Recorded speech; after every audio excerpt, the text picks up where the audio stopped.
Hello, beautifuls. It's Shamika Sanders here, and you are tuned in to Listen to Black Women. Today, we are talking about a public health crisis that affects more black women than it does any other race. We're talking about childbirth and pregnancy. Beside me are my lovely co-hosts, Kiara Kelly and Africa Miranda. Hey, girl, hey. Let's get into this episode of Listen to Black Women. According to the CDC, black mothers in the U.S. die at 3 to 4 times the rate of white mothers, which is one of the widest racial disparities in women's health. Black mothers are also 243% more likely to die from pregnancy or childbirth-related causes. Even high-profile celebrities like Serena Williams, Beyonce, Cardi B have been vocal about their struggles with childbirth. Serena Williams particularly made headlines when she opened up about her struggle with giving birth. She saved her own life, pretty much. Doctors were ignoring her when she was complaining of shortness of breath, and come to find out, she had blood clots in her lungs. As we see, socioeconomic status does not change anything with these situations. All of which brings us to the question of the week. What can black women do to change these statistics and lower these chances of death during and after pregnancy? I had the privilege of talking to 2 women who actually were faced with this crisis head on. One of them was Patrisse Cullors, who's the co-founder of Black Lives Matter. Another one is a fellow writer and also my friend Ariel Jacobs. They both had terrible experiences during their labor and delivery process. Ariel was at a point where she was writhing in pain in the waiting room of the hospital, and they would not admit her, to the point where they even told her husband at one point, we're not admitting her until she can't even smile anymore. Like, that's how much in pain she has to be. That's a marker of right. Right. And then for Patrisse Cullors, hers was actually in her aftercare. She had an emergency C-section, and during her aftercare, she noticed that she was wheezing a lot. And it was actually her mother who was like, you're wheezing so much, like what's going on? Her mother had to intervene to get her back to the hospital. Come to find out, she had contracted pneumonia. Because after her surgery, no one told her she needed to be taking a nebulizer breathing machine every single day. And so in both these cases, it introduces this term of obstetric violence. And obstetric violence is basically mistreatment throughout any part of your labor, delivery, or postpartum process. And so all these are examples of this blanket term.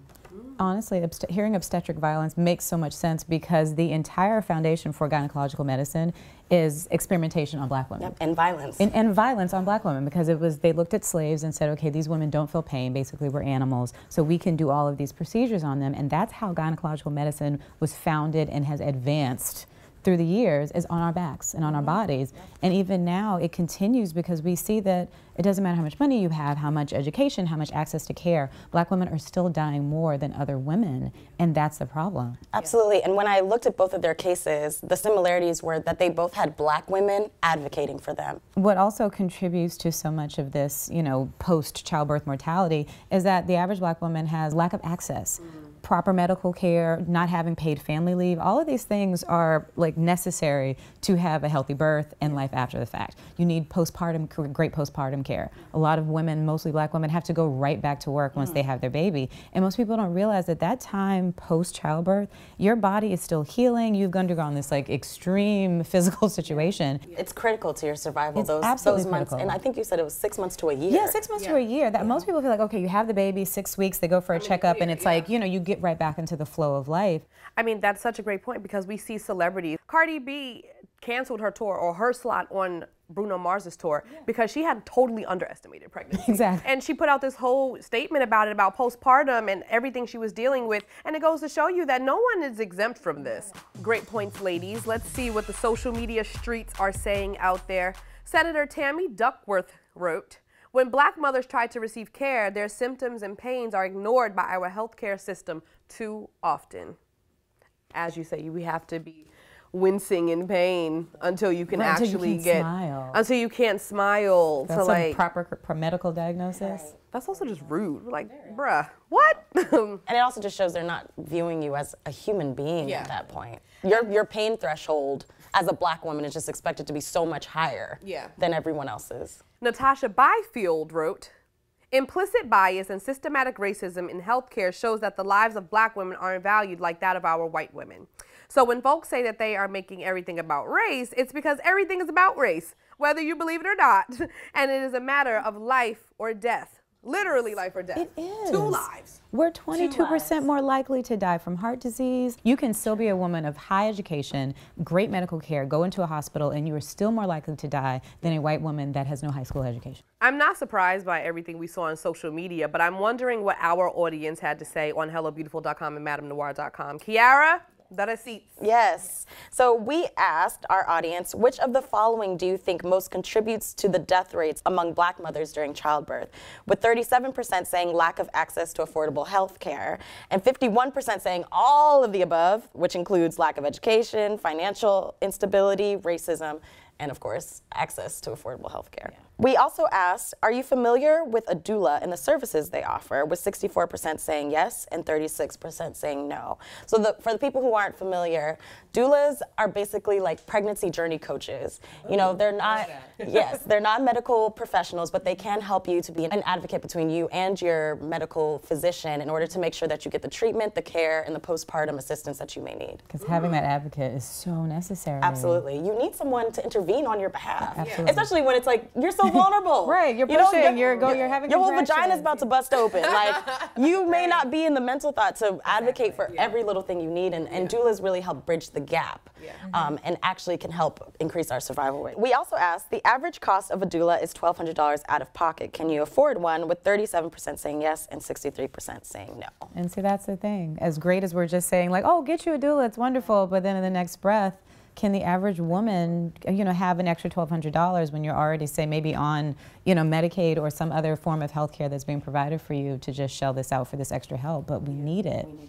To continue the conversation, we found a really great article that speaks to something that I just found out about recently on social, which is a term weathering that really speaks to the effect of racism and just how hard life is on Black women and how medically it manifests in our lives. So in an article titled, How Do We Fix Maternal Death Rates Among Black Mothers for Observer.com, writer Keisha Blair stated, certainly prevention strategies must be instituted to protect pregnant Black women, and that can only happen with an increased awareness of the issue. But without dealing with the kind of more structurally rooted factors that lead to weathering and the emaciation effect across education, socioeconomic status, or class, we're not going to see much change. Deliberate action must take place, and we must be committed to having this dialogue continue at all levels of society. Like, I feel like throwing my cards across the room because it's real. Like, when you think about, because we think of the word weathering, you think of wood that's like, where it's broken down over time. That's what's happening to Black women. And the first time that I heard the term weathering was in reference to Erica Garner. And, she had already was going through the stress of what had happened with losing her father. Then, she had her pregnancy, which is a stressful medical event just on its own, even if all goes well. And then the continued stress, again, of what she was dealing with as an advocate and an activist, pregnancy. This young woman had a heart attack and died. And this is what's happening to Black women. It's like we can have all the education, all the care, all the doulas, all the mothers in the room, but if we don't address the issue, which is the implicit bias, the racism that's happening in medical care as it relates to us, we're not going to make it. These stats are just going to continue to rise. To continue all of these great points, we had a great conversation with Monifa Bandele, who's the Senior Vice President of Maternal Justice of a wonderful organization called Moms Rising. So be sure to check out that whole conversation on Madame Noire and Hello Beautiful.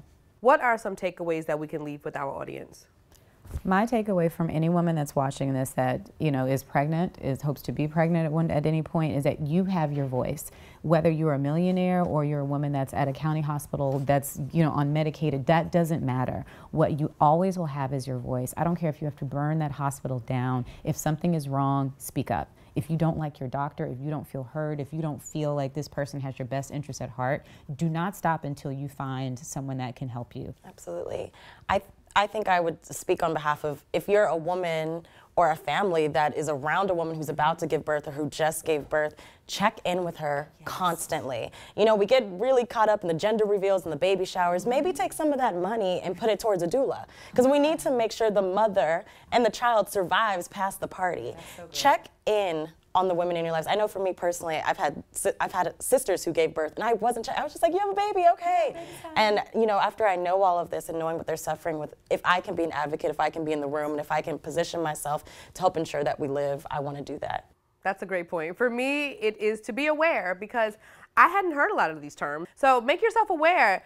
In me just learning what I learned, I know that now if I feel just the slightest bit off, I know that it could be shortness of breath. It could be that I have blood clots. I know that maybe I'm waiting too long. I might need to have a C-section like Beyonce. All of these things have made me aware of what's going on. So once you have that type of knowledge, you could use your voice and you can make better decisions. And some optimism that I want to add to this conversation too is that there are people who are really working as professionals to bridge this gap. Erica Hart, she's an educator and she works to help medical professionals recognize their own implicit bias. And so there are people who are out there doing the work, educating on our behalf so that we can have better birth outcomes in the future. Well, thank you for all of those takeaways, lady. I learned something. I hope that you all learned something. Thank you for watching. As always, make sure you check out HelloBeautiful.com, MadameNoire.com, and check out that conversation we mentioned earlier. Until next time, guys, bye-bye.